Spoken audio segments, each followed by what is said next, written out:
promos present Secrets to Live Bait Fishing for Walleye.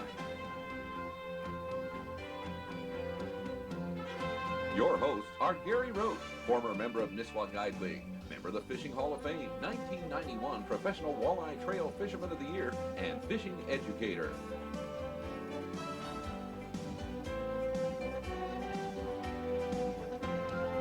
Amenrud, former member of Nisswa Guide League, 1991 Professional Walleye Trail Sportsman of the Year, Manufacturers Walleye Council Father-Son Team of the Year, and fishing educator. And Bob Jensen, former guide, camp fish instructor, TV fishing show host, and fishing educator.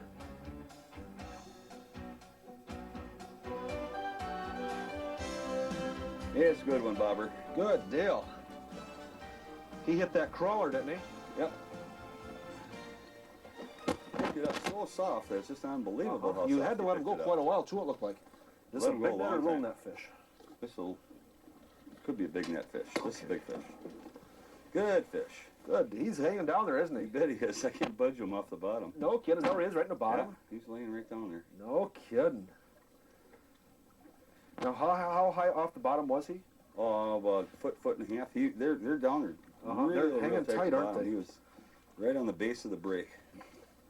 On a crawler. Well, you had to let him go a while, too, it looked like. Yeah, 25 seconds, I suppose. Is that typical with a crawler? Well, sometimes it is. I mean, if they really pick it up. Let him go. He doesn't want to come. He doesn't want to come up here, does he? No, he doesn't. I love it. Yeah. Isn't that something? That little take, and then... Yeah, he picked it up. I wouldn't have thought he was more than a pound and a half fish the way he picked it up. And you think he's bigger than that now? Oh, this is a good fish. Good. They're all good. They're all good, that's right. Yeah, they're all fun. But this one's a little more fun than a lot of them, isn't he? Yeah, this one here doesn't want to come up at all. He just wants to stay down there Okay, well, and play. we'll do what we can to get him up here, but... Back reeling this baby. Do you do that a lot? I do an awful lot of back reeling when I get a good fish. Okay. I haven't even seen the sinker yet. Well, he's down there a ways yet. It's a good fish. This is We'll see. 7, 8 plus. Is he really? Oh, yeah. Okay. Ooh, there he is. You're right, Randy. It's a big fish. Yeah. I see the sinker now. He's getting closer. Yeah. He doesn't want to come up yet, though. He's messing with us, isn't he? He just wants to play games. See what this boat, the bottom of the boat looks like, then he goes back down. Yeah. Oh. There's the sinker again. That's a nice one, Randy. Here he's getting close. Ooh, look at the size of that guy. Woohoo! Oh, look at tenor. that guy, Randy. That's a tenor, Bobber. Oh, look at that. Isn't Isn't that something? That's a tenor. Oh, boy. That's a tenor. Woo-wee. Great catch. Let's check in with Randy and just see how he caught that big walleye. I really do like fishing jigs, and a lot of people will say that the jig is maybe the most versatile lure you can use. But you know, when the fishing gets tough, it's pretty hard to beat a roach rig. With the roach rig, I'm going to start right off and tell you about how it's put together. We've got a quick detach colored sinker, and this colored sinker can work as an attractor if the fish are close to the bottom. But if they're up, it probably doesn't. It's just a weight for you then. But if we want to change to a different color, or if we want to change to a different size sinker, so all we have to do is bend this little wire out, grab a different sinker, snap it on, close the little wire shut, and we can change weights without having to cut and retie. And that's a nice feature to have, very nice feature to have. The next component that we've got on the roach rig is what we call a bobber stop. We get this bobber stop on the line, and we can adjust that bobber stop to different lengths so we can adjust the snell lengths. Well, we put the sinker on first, we put the bobber stop on next, and then we tie on the snell. And there's a little bead swivel on here to stop your line from twisting. We just tie a Berkeley trilene knot or an improved clinch knot on, and we tie the snell on. And the snell's 24 inches long, goes down to the hook that we're using. And you'll notice that we've got a little bead that slides on here, and that little bead acts as a attractor. Just a little bit of color there, and it comes in different colors. And then we go on to the hook, and there's a couple different size hooks we can use. depending on whether we want to use night crawlers, leeches, a small minnow, a large minnow, that type of thing. But I tend to use a little bit bigger hook because I'm using jumbo leeches a lot and night crawlers and that type of thing. But it's a form of presentation that you can be very, very precise with. You can see fish on your flasher or on your liquid crystal and put the bait down right in front of their nose, and you can keep it right there, hang it right in front of their nose. It's a very, very, very effective way to catch fish. One of the things that makes the Roach rig probably more versatile and effective than other live bait rigs is the adjustability of the length of the snell. Now, the snell that we're starting with, the snell that you'll get in the package, is the portion from the swivel to the hook, and it's 2 feet long. But if we want to lengthen that snell, on most other rigs, if we wanted to go to a longer snell, we'd have to cut and retie. With this one here, because we have that sinker stop on the line, we can take that sinker stop and adjust it down the line to any length we want. And if fish were 4 feet off the bottom, we might want to go to a 6 or 7 foot snell. If they were 8 feet off the bottom, we might go up to a 12 or 13 foot snell and fish them slow that way. And a lot of people say, boy, can you do that with a live bait rig? Yeah, you can with the Roach rig.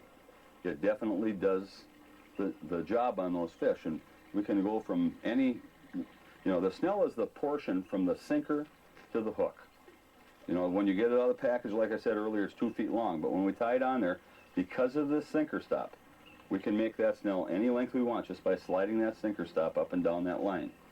And it's very, very easily adjusted. And when you see fish on your electronics, you can adjust that quick to them. There's a lot of versatility to this Roach rig, and one of them is being able to change to different size sinkers immediately. I'm going to grab 4 different size sinkers here, and they're going to be 1/8, 1/4, 3/8, and 1/2 ounce. And I can vary the depth that I'm fishing. I can vary the type of structure I'm fishing. If I'm fishing over rocks and shallow water, I might go to a heavy sinker. I might go to a light sinker from over sand and gravel. If I'm in deeper water, maybe in 25, 30 feet of water, and it's fairly calm, I might use a 3/8 ounce, and if it's windy, I might have to go up to a 1/2 ounce. But I can change that sinker so fast just by bending that wire out like we talked before. When we talked about the Roach rig, we showed you the straight standard Roach rig. There are some variations that we can use. We can use a floating Roach rig. You can buy the snell and everything all packaged up, and it's got a float that slides on the line. Still got the bead on there, but it's got a float that slides on the line. Or you can go to the Phelps floater, which is a soft-bodied floater. And with these Phelps, that feels just like the live bait he picked up, just like that nightcrawler, leech, or minnow. And then you've got the floating fireball. And the floating fireball is nice because if you start getting short hits, you can put the stinger. You've got 2 tie-ins. This is what you tie into your line. You've got a tie-in back here, and you can snap in a 2 or 3 inch stinger on the back. And another nice thing about these floaters, it adds some attraction. It gives you a little color down there that the fish can take a look at. And it might make the difference between catching fish and not catching fish. But the main thing with these things, I think, is the buoyancy it gives your bait. It allows you to get up to the fish that might be up off the bottom. One of the things about using live bait rigs and the method of presentation that we use in putting the bait in front of the fish is the fact that we can sit and hover over the top of the fish. We can move slowly through an area. We can go fast with it. Now, depending on the speed that we're running, if we're going fast, we have to have a little heavier sinker. If we're going slow, we can get by with a lighter sinker. If we're going fast, it forces because you're going to have line drag, it forces the bait down. If we're going slow, the bait will ride a little higher. So when you're working with a boat, normally what we'll do is we'll start with fairly slow presentations.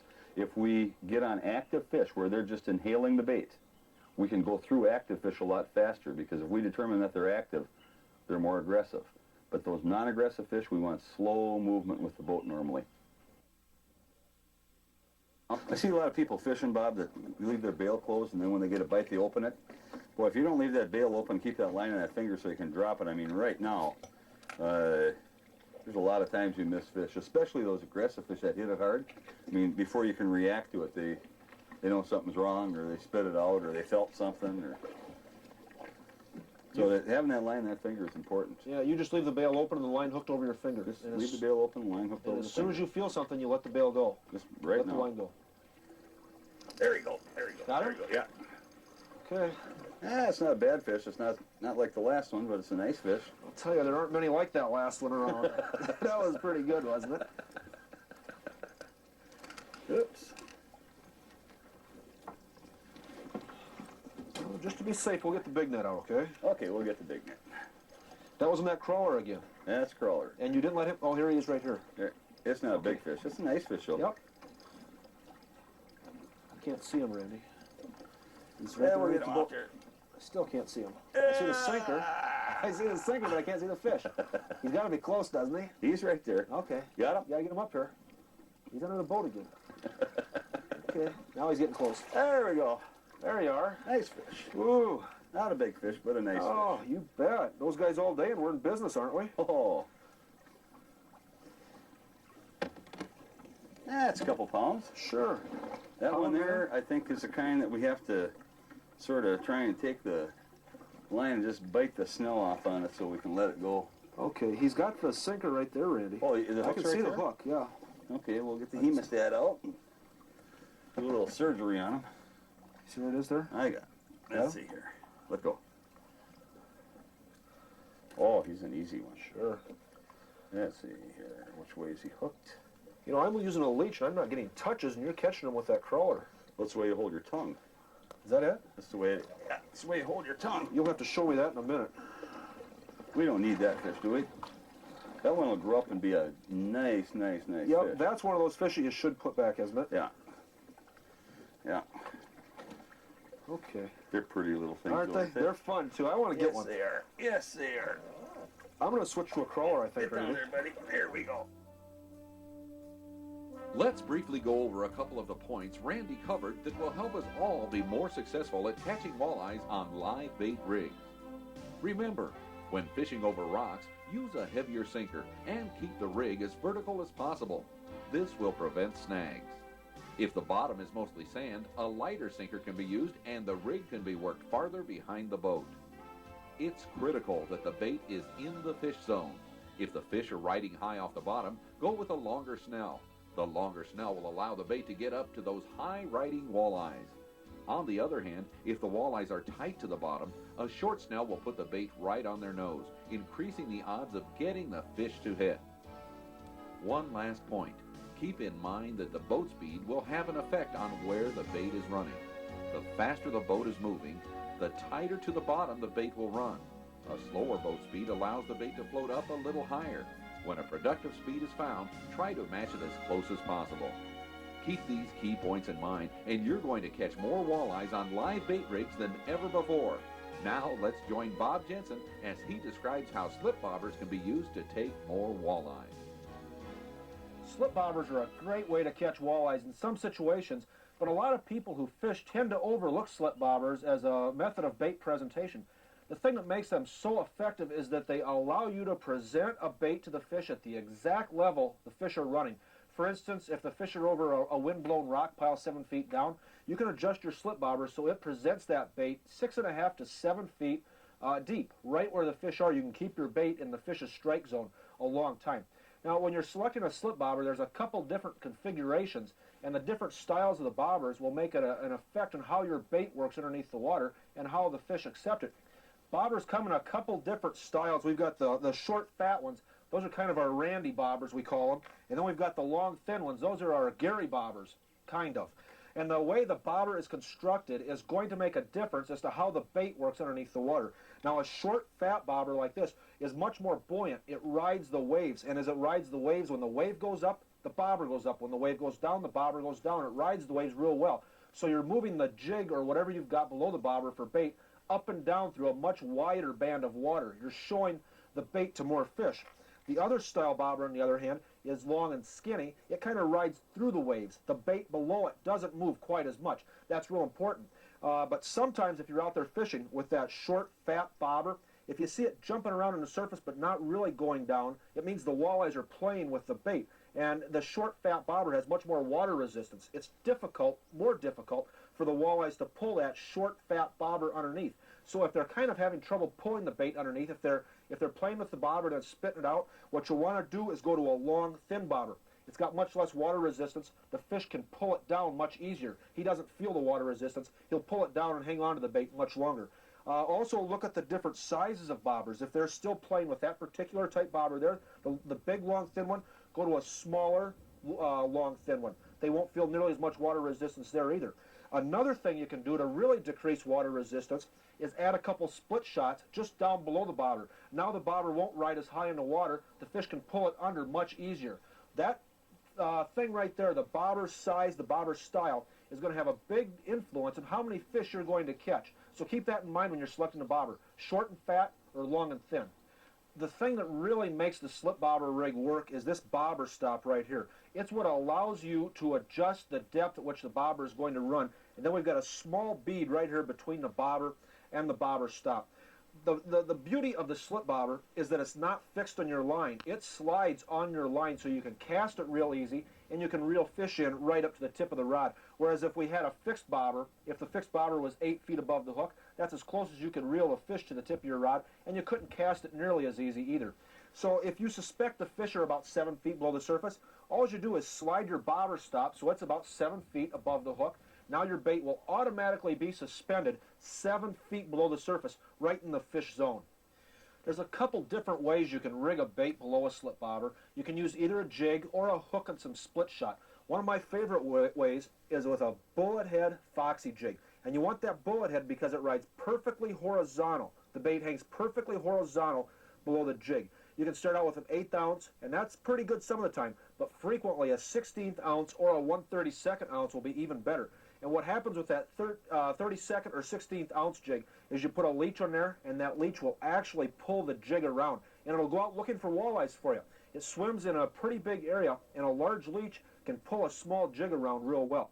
What you've got to do in that situation is add a couple split shot right up the line here, right in this area here, 12 to 14 inches above the jig. If you get them too close to the jig itself, the leech can't have very much motion. If you put them up higher, the leech can swim all the way around like this. He can go out looking for fish for you to catch.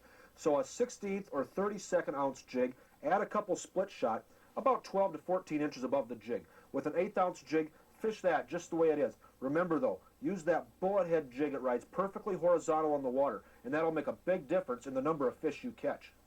An alternative to the jig is either a plain hook or what we've got here. This is called a Tullabee hook. It's a 2-color Tullabee hook made by the Northland Company, and it's just a hook with a spot of lead on there, painted lead, that adds color and a little weight. But we're still going to put a couple split shot up the line. Now remember, the further up the line the split shot are from the hook, the more the minnow or leech or nightcrawler can move around and then go out and look for fish for you. Something else that's real important to keep in mind is if that bobber is laying flat on the surface, that means your bait is flat in the bottom. Walleyes prefer to move up for a bait or to take it horizontally. If the bait's laying flat in the bottom, they're probably not going to take it. If you're not sure how deep to set your bobber, guess a little bit high. The fish will move up for the bait much more likely than they will go down for it. Try to put it as close to the fish zone as you can, where you expect the fish to be. But if you're not exactly sure, set it a little bit higher. You know, the rod and reel that you choose to use a slip bobber with can make a big difference as far as your success. I really prefer a long slip bobber rod. This is an 8.5 foot medium action steelhead rod, and I'm using 6-pound line with it. The reason I like that long rod is because it gives you more leverage when you go to set the hook. It's real important that when you set the hook, there's no line lying on the water. You want your bobber and the tip of the rod to be in a direct line, so when you set the hook, there's not a lot of slack in your line. Before you set the hook, reel up all the slack, and when you set the hook, make sure you're directly tight to the fish when you start pulling. And that long rod gives you much more sweep, much more hook setting ability, and it also wears the fish out real quick. What do we got out here? Well, it's a little rock reef that comes, we're fishing a little point off the rock reef, and I'm throwing the bobber up there, and the fish have been kind of inactive today. What I did, I weighted that bobber so it's barely floating. So if there's anything at all down there, he'll pull it down real easy with a lack of resistance. He won't feel anything. And you're throwing a jig, Randy? I got a 16th ounce foxy on here. Okay. We'll see if they're jig fish or bobber fish. And I think we should go 2 bits on the first fish, or maybe, I don't know, hamburger or something. That sounds good, Randy. Because I feel real good about getting one right now. Not good enough, Randy. I got one of those faulty bobbers that just went down, you know? You creep, Yeah. Jensen. Look at there. Oh. Look at him bend that rod. You creep. Ooh, he feels heavy, but on these long rods, it's hard to tell. It looks heavy. I haven't seen him yet. There he is. I see him now. I see the bobber right there at the surface. You see him right there? Oh, nice fish. Nice fish. Got him? Nice fish. All right. Good. Slip bobbers. He was very unaggressive. You know what? That's a 6-pound fish, Bob. Is it really? Yeah, that's pretty doggone close.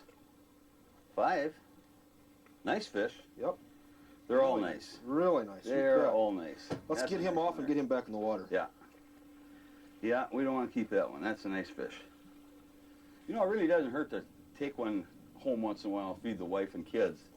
I know my wife likes them, but I tell her I catch nothing but small ones because she can't figure out why I'm bringing all the small ones home all the time. Is that right?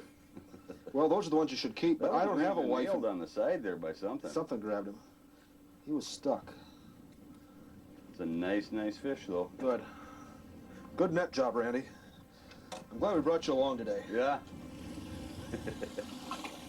Great information, Bob. Those slip bobbers really can take a bunch of walleyes under the right conditions. For slip bobber success, remember, consider the bobber style. A thin bobber will be better for finicky, unaggressive walleyes. They can pull it under easier when the fish are active and there's wave action. The fatter the bobber will allow the bait to cover a wider band of water. This allows for more fish to see the bait, and the more walleyes that see the bait, the more you're going to catch. If a jig is being used below the bobber, try one with a bullet-shaped head. It rides perfectly horizontal in the water. 16-ounce heads are a very productive size, but 1/32 and 1/8 ounces can be good too. Add a small split shot or two 12 to 14 inches above the lighter jigs. Last of all, if you're not sure how deep the bobber stop should be set, guess high. It's better to have the bait a little above the walleyes than under them. Experiment with different depths below the bobber until the best one is found. Now, let's join Gary Roach for his secrets to using 3-ways and bottom bouncers for walleyes. Now we've showed you how to use the rigs and the roach rigs and some of the jigs and some of the other techniques for the fish that are really confined to certain areas, real close areas, in other words, on fingers and on tips and stuff, or on edge of drop-offs. We're going to show you some tactics how we take big walleyes and lots of walleyes with a spinner.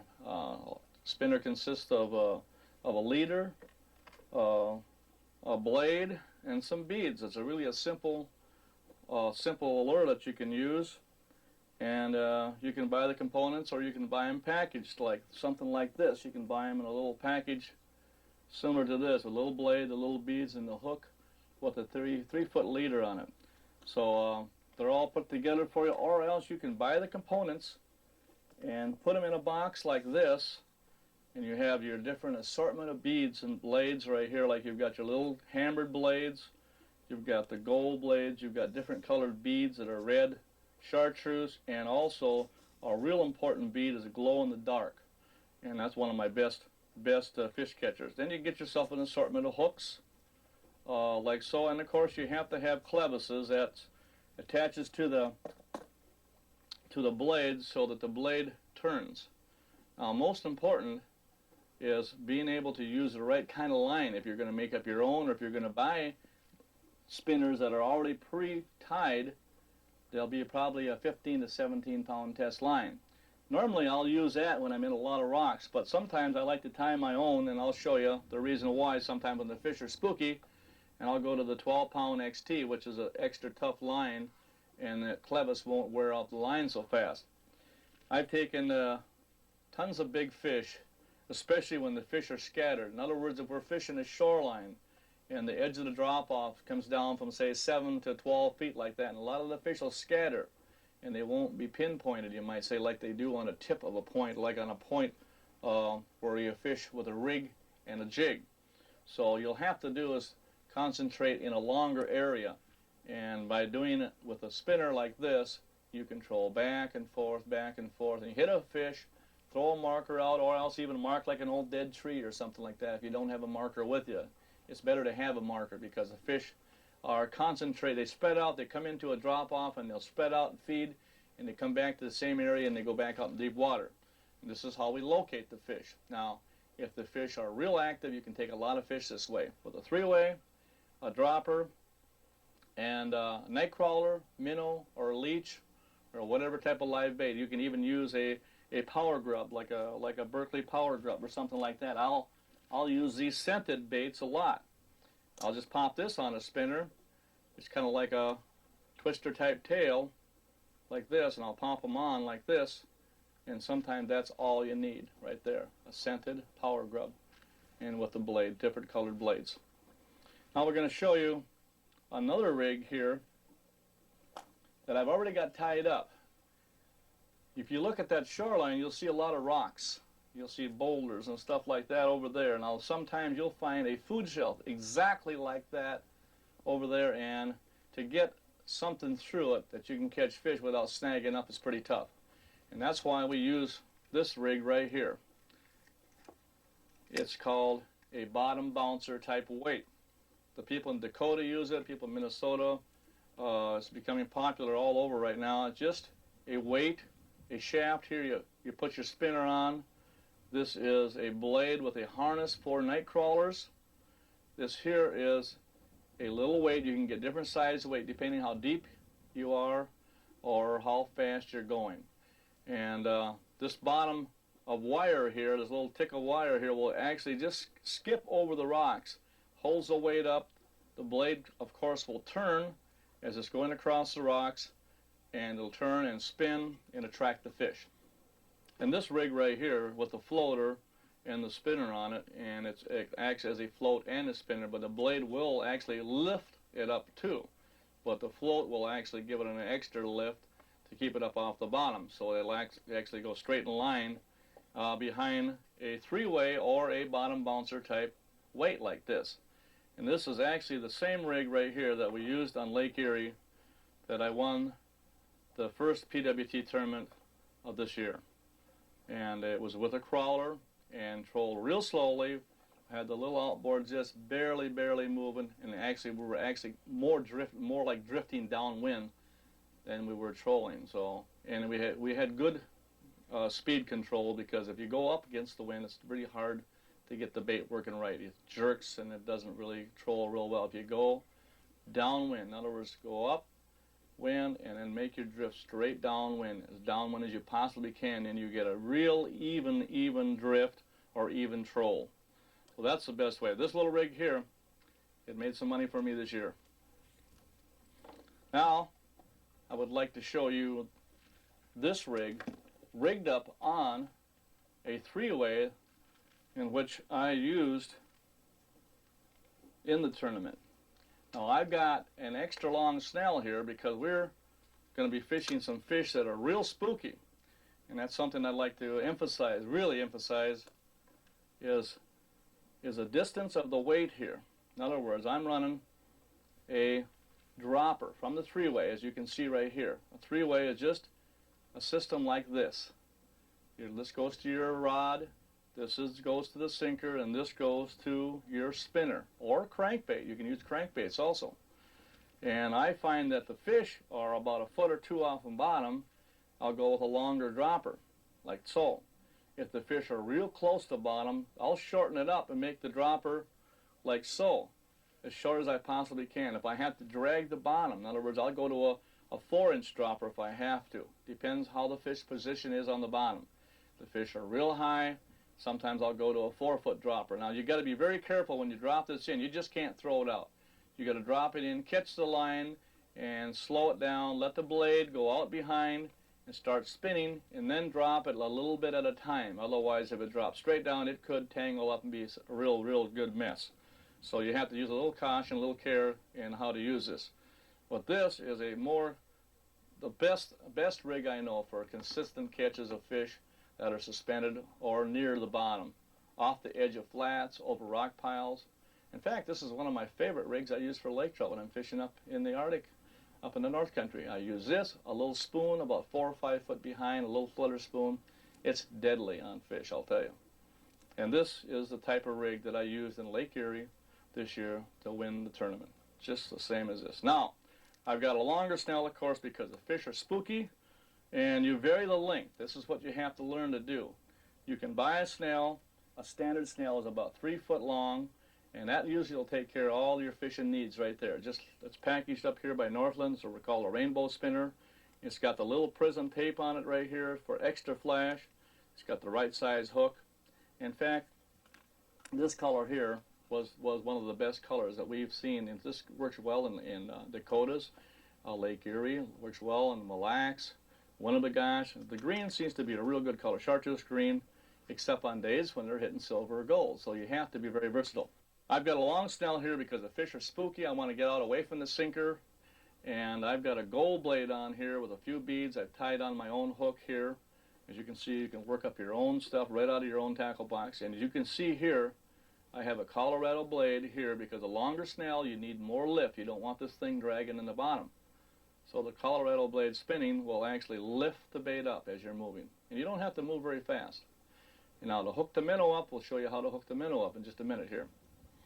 Now to store the snells, I've got a little thing called a tackle tote. And it's really neat. It's got Velcro on it. You can wrap your snells up, your blades up like this, and put a little patch of this Velcro like that. A friend of mine makes these, and they're available in those stores also. You can put about 4 or 5 different combination sizes, and you can see I've got the floaters here. You can mess around, put beads or whatever you want. But it's a neat little way to store your spinners. Otherwise, they're a big mess in your tackle box, especially after you open them up out of a package like this. And what do you do with them? You have to store them. So it's really neat to have an object like this to put them on. What I'd like to do is show you a little bit about the spinners also is selecting the right spinner. In other words, if this is a Colorado blade here, this gives you more lift like we talked about. It'll actually, as it spins and spins faster, it'll lift the bait up off the bottom. An Indiana blade like this silver one right here, this is a hammered blade, doesn't give you quite as much lift. It pulls easier, you can actually fish faster. And we use the little blades when the fish aren't real active. All we need is just a little bit of flash. We don't need too much flash to catch the fish's eye. The bigger the blade, the dirtier the water, the more color you need. And I'll get right back to you with some weights here. I'll show you when we use the different weights like these here. If we're fishing real shallow water, we'll use a little tiny weight like this on the 3-weight. And you just need it to tick the bottom. In other words, we're talking 10, 11, 12 foot of water, and we're just running normal speed. We never run real fast until the water temperature gets up in the 75, 80 degrees, you might say. Then the fish are real active. They'll smack anything. They'll smack big crankbaits. We use this one here, and then we'll use another one here. It's probably an ounce weight. We're fishing along the edge of flats or mud flats, drop-offs, and 15 to 25 feet of water. And if we want to fish straight up and down, in other words, we don't want a lot of line out, a lot of line angle, and we'll use a big 2.5 ouncer like this. So we fish straight up and down, almost like a little downrigger, you might say. We'll put this on the dropper. We'll fish straight down alongside the boat like this instead of out at an angle. And drift fishing, this is very effective. A lot of the launch people that guide out here on these big lakes, they use a big weight because they want the people fishing straight under the boat, and it's a lot easier to handle. You don't get any lines tangled in the motors and stuff like that. So the big weights usually are the best. All you'll feel in the bite is some more weight. You'll just feel like a big sponge grabbed a hold of it and just set the hook because they've got it. Take a lot of big fish trolling spinners on flats along the edge of drop-offs. Okay, putting the minnow on is a little trick to it. In fact, there's a couple ways you can do it. You can actually just hook them right through the lips like this and let them trail out behind like that, which is, most people do that. But there's another little way. If you want to get the minnow to swim, the blade's turning and you want the minnow to swim also, here's a little trick here that the guys use. A lot of the launch guys here in Mille Lacs will use it, and any other lakes. When you just go through the gill, in other words, go right through the gill, inside the mouth, and then turn the hook, and then come right up to the top of the skin on the back, just like that. And it holds the minnow straight, the hook stays straight up, a fish grabs it, and he is instantly hooked. But the minnow will swim, his tail will swim as you're pulling him and trolling him down the bar, down the reef. It's a real good way. And then sometimes it'll spin around a little bit, but most of the time the minnow will swim with his tail, just like that, as you're pulling him along. And it gives a little extra action. Sometimes that's all it takes to get a bite. Crawlers are real simple to hook up on a spinner rig like that. You just try to find the nose. Sometimes it's difficult. Push it right straight down the nose and out. Grab the other hook. Make a turn like this. Grab it and make a turn in just like this. And you've got it. That's all you need. The crawler will spin a little bit, the hooks are there, the fish hit it anywhere in the middle, they're hooked. Real simple way. Nothing to it. Yeah, I rigged up a 3-way with about a foot drop. Okay, and how much weight? I've got about a 2-ouncer on me. How deep are we? We're sitting about 28 feet. The fish has been about 26, 28 feet, Okay. right on the edge. We should be ready then. So we get the right speed. We got fish right on the end of this little point here, right on the break line here. So. Okay.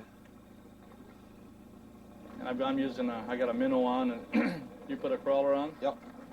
Okay, we got fish right underneath us right now, Bob. Okay, good. Got some good fish right here. Just got to get them. Get them to whack. Water's warming up a little bit. We should be ready. Well, one thing about this trolling like this, sometimes the trick is just getting the right speed. Uh-huh. You can get the right speed up, just to trigger a strike. Okay. Oh, I'm seeing lots of fish, Bob. Lots of them down there? Yeah, right tight to bottom. 28 foot? Yeah, right on. Okay. There's one. You want going? Yeah. How long do you let him go? Just a couple seconds? I just let him bend the rod. There he is. You got him? Yep, there he is. Netter? Got him, Bob. Netter? Yeah. I'll get the net for you. Okay. Ooh, I got one too, Gary. Doubles. Yeah, there must be a bunch of them down there. Just as I started moving that spinner faster. Yeah, there's a whole bunch of them sitting in there. Okay. Ooh. Just take it easy with them. This feels like a pretty good fish. Okay, mine feels pretty good. Is this every man for himself? Well, I don't know, Bob. Here we go. Mine's taking some. Mine's I can't pulling. hold mine here till you get yours out of the way. Okay. I'll get the net. Is here. the net untangled? Yeah. Always untangled. Always untangled. Uh, Just some stuff in it. Did you get that? Yep. Here's mine. Always something. I got mine. Okay. Ready? Oh yeah, he's a little bitty one, Bob. Got him? I got him. Okay, you got yours now? I'll take Okay. care of this. Got him? Almost. Still tangled a little bit. Still tangled a He's little still bit. there, Bob. Take your time, Bob. There he comes. There he comes. Oh, nice fish, Bob. You got him? Nice fish. Look at it. Ooh, that is a nice one. Ooh, He's look at about that a one. 5-er, yeah. Yep. Get him over here. You gotta get him closer, Take it Gary. over here. Oh, Get him yeah. closer. Got him. Okay. All That's right. a dandy. That's a Ooh, dandy. that is bigger than mine. Oh, look at that. That is a spinner Ooh. fish, huh? Yours is bigger, but I think mine's smarter. You know? Good. Fish. Oh, Ooh, yeah. and there's a bunch of them down there. Let's get back. Lots of good information there, Gary. Let's touch on some of the high points. Bottom bouncers and 3-ways are best when fish are spread out and a lot of water needs to be covered. This is a great method for locating fish. When using the 3-way, go to a shorter dropper when the walleyes are close to the bottom. If the fish are off the bottom several feet, use a longer line between the 3-way and the sinker. If fish are spooky, go to a longer snell. This gets the bait away from the sinker and swivel and can result in more fish. Remember, in clear water, use a small blade. In dirty water or when the walleyes are really hitting, go to a larger blade. Gold, silver, lime, and orange are all good colors to try. In this tape, Randy, Gary, and Bob have shared their tips for taking more walleyes with different forms of live bait rigs. When fishing action is slow, a live bait rig in one form or another can be tough to beat. But there are other types of baits.